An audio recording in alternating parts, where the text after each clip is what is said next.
ಜಗತ್ತಿನ ಅತಿ ಸುರಕ್ಷಿತ ರೈಲು ಯಾವುದು ಅಂತ ನಿಮಗೆ ಗೊತ್ತಾ? ಅದು ನಾರ್ತ್ ಕೊರಿಯಾದ ಆಡಳಿತಾಧಿಕಾರಿ ಕಿಮ್ ಜೋಂಗ್ ಉನ್ನದ್ದು.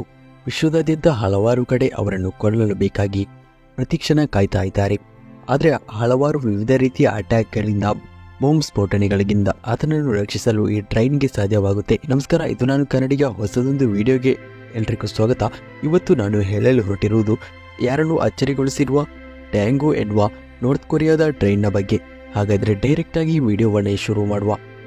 ವಿವಿಧ ರಾಷ್ಟ್ರದ ವಿವಿಧ ನಾಯಕರಿಗೆ ಹಲವಾರು ರೀತಿಯ ಸುರಕ್ಷತೆಯ ಕಾರುಗಳು ಇದೆ. ಹಲವಾರು ಅಟ್ಯಾಕ್ಗಳಿಂದ ರಕ್ಷಣೆಗಾಗಿ ಬುಲೆಟ್ ಪ್ರೂಫ್ ಸೇರಿದಂತೆ ಹಲವಾರು ರೀತಿಯ ಸುರಕ್ಷಿತ ವಾಹನಗಳು ಇದೆ ಅನ್ನೋದು ನಮಗೆ ಗೊತ್ತಿರುವ ಸಂಗತಿಯೇ. ನಮ್ಮ ಪ್ರಧಾನಿ ನರೇಂದ್ರ ಮೋದಿಯಿಂದ ಹಿಡಿದು ಅಮೆರಿಕನ್ ಪ್ರೆಸಿಡೆಂಟ್ ವರೆಗೂ ಕೂಡ ಸುರಕ್ಷಿತವಾದ ಕಾರುಗಳಲ್ಲೇ ಹೆಚ್ಚಿನ ರಾಷ್ಟ್ರ ನಾಯಕರು ಸಂಚಾರ ಮಾಡ್ತಾರೆ. ಆದರೆ ಇಲ್ಲೊಂದು ಡಿಫ್ರೆಂಟ್ ಇದೆ.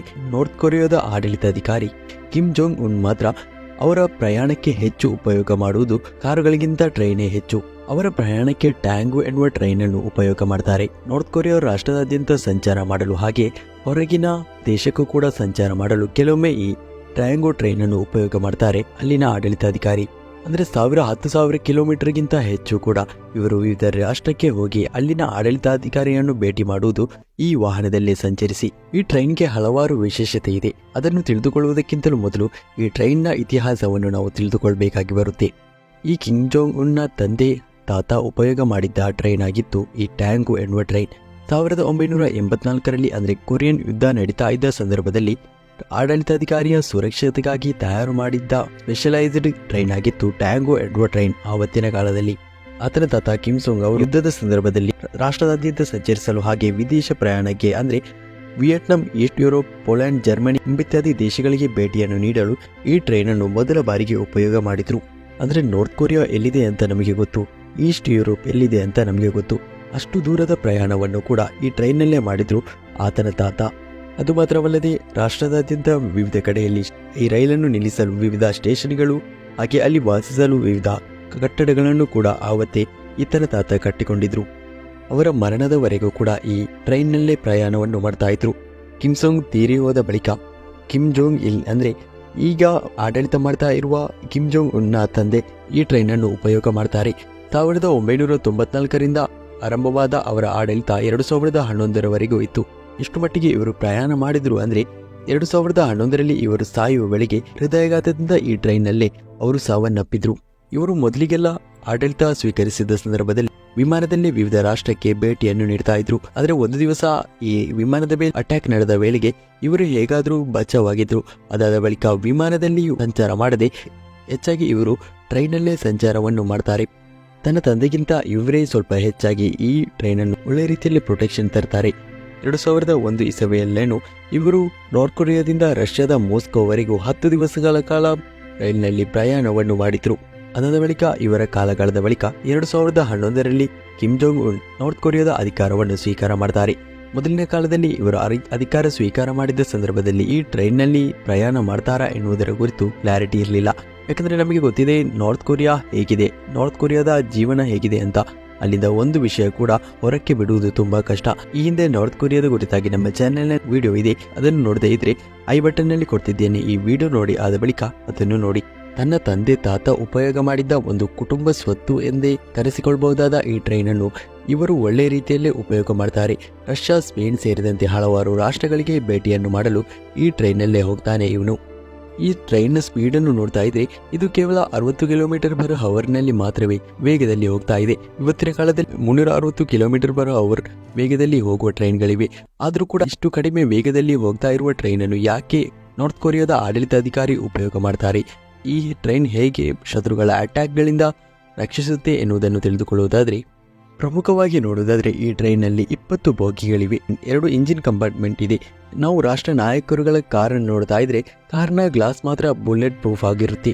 ಆದ್ರೆ ಈ ಟ್ರೈನ್ ಕಂಪ್ಲೀಟ್ ಬುಲೆಟ್ ಪ್ರೂಫ್. ಈ ಟ್ರೈನ್ನ ಗ್ಲಾಸ್ ಮಾತ್ರವಲ್ಲದೆ ಕಂಪ್ಲೀಟ್ ಆಗಿ ಈ ಟ್ರೈನ್ ಒಂದು ಬುಲೆಟ್ ಪ್ರೂಫ್ ಟ್ರೈನ್ ಆಗಿದೆ.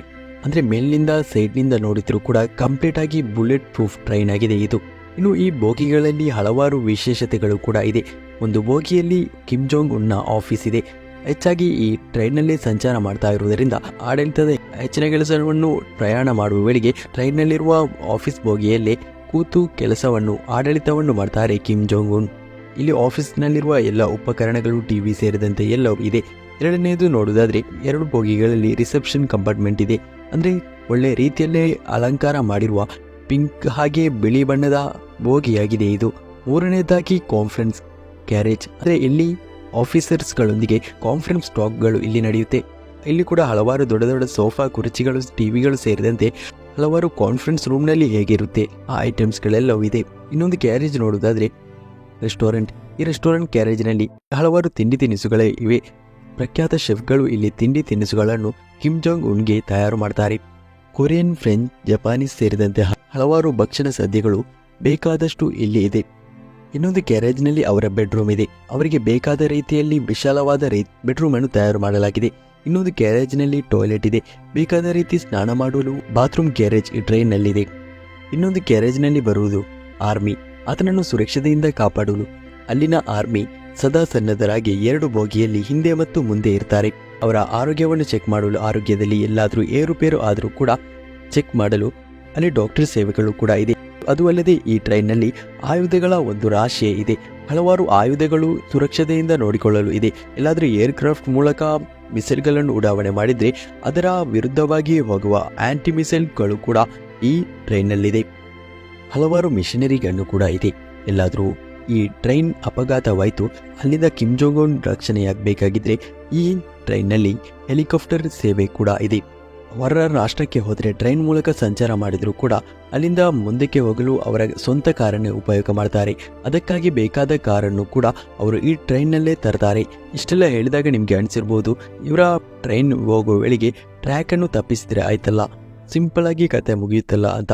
ಆದರೆ ಇವರು ಯಾತ್ರೆಯನ್ನು ಹೊರಡುವ ಮುಂಚೆ ಆ ಟ್ರ್ಯಾಕ್ಗಳನ್ನು ಕರೆಕ್ಟಾಗಿ ಚೆಕ್ ಮಾಡ್ತಾರೆ. ಅವರ ಟ್ರೈನ್ ಹೋಗುವ ಈ ಟ್ಯಾಂಗೋ ಎನ್ನುವ ಟ್ರೈನ್ ಹೋಗುವುದಕ್ಕಿಂತಲೂ ಮುಂಚೆ ಒಂದು ಆರ್ಮಿಯ ಟ್ರೈನ್ ಹೋಗುತ್ತೆ. ಅದು ಅಲ್ಲದೆ ಅದರ ಹಿಂಬದಿಯಿಂದ ಕೂಡ ಈ ಟ್ಯಾಂಗೋ ಟ್ರೈನ್ನ ಹಿಂಬದಿಯಿಂದ ಆರ್ಮಿಯ ಟ್ರೈನ್ ಬರುತ್ತೆ. ಅಂದರೆ ಕಾರ್ನಲ್ಲಿ ಎಸ್ಕೋರ್ಟ್ ಕೊಡುವ ರೀತಿ ಇಲ್ಲೇ ಟ್ರೈನ್ಗೂ ಕೂಡ ಎಸ್ಕೋರ್ಟ್ ಕೊಡಲಾಗುತ್ತೆ. ಒಟ್ಟಿನಲ್ಲಿ ಹೇಳುವುದಾದರೆ ಯಾವ ರೀತಿಯಲ್ಲಿ ಅಟ್ಯಾಕ್ ಆಡಿದ್ರೂ ಕೂಡ ಇದರಿಂದ ತಪ್ಪಿಸಿಕೊಳ್ಳಲು ಸಾಧ್ಯವಾಗುವ ರೀತಿ ಸದಾ ಸನ್ನದ್ಧರಾಗಿ ತಯಾರು ಮಾಡಲಾಗಿದೆ ಈ ಟ್ರೈನನ್ನು. ಇವುಗಳನ್ನೆಲ್ಲ ಹೇಳಿದ ವೇಳೆಗೆ ನಿಮಗೆ ಗೊತ್ತಾಗಿರಬಹುದು ಯಾಕೆ ಕಿಮ್ ಜಾಂಗ್ ಉನ್ ಟ್ರೈನ್ನಲ್ಲಿ ಪ್ರಯಾಣ ಮಾಡ್ತಾರೆ ಅಂತ. ಅದು ಅಲ್ಲದೆ ಅವರು ಯಾಕೆ 60 ಕಿಲೋಮೀಟರ್ನಲ್ಲಿ ಮಾತ್ರವೇ ಈ ಟ್ರೈನ್ ಹೋಗುತ್ತೆ ಅಂದರೆ ಈ ಟ್ರೈನ್ನಲ್ಲಿ ಹಲವಾರು ರೀತಿಯ ಆಯುಧಗಳು, ಕಾರು, ಹೆಲಿಕಾಪ್ಟರ್ ಸೇರಿದಂತೆ ಎಲ್ಲವೂ ಕೂಡ ಇದೆ. ಅದರಿಂದಲೇ ಹೆಚ್ಚು ಸ್ಪೀಡಲ್ಲಿ ಹೋದರೆ ಅಪಘಾತ ಖಚಿತ. ಅದರಿಂದಲೇ ಈ ರೀತಿ ಹೋಗ್ತಾ ಇರಬಹುದು.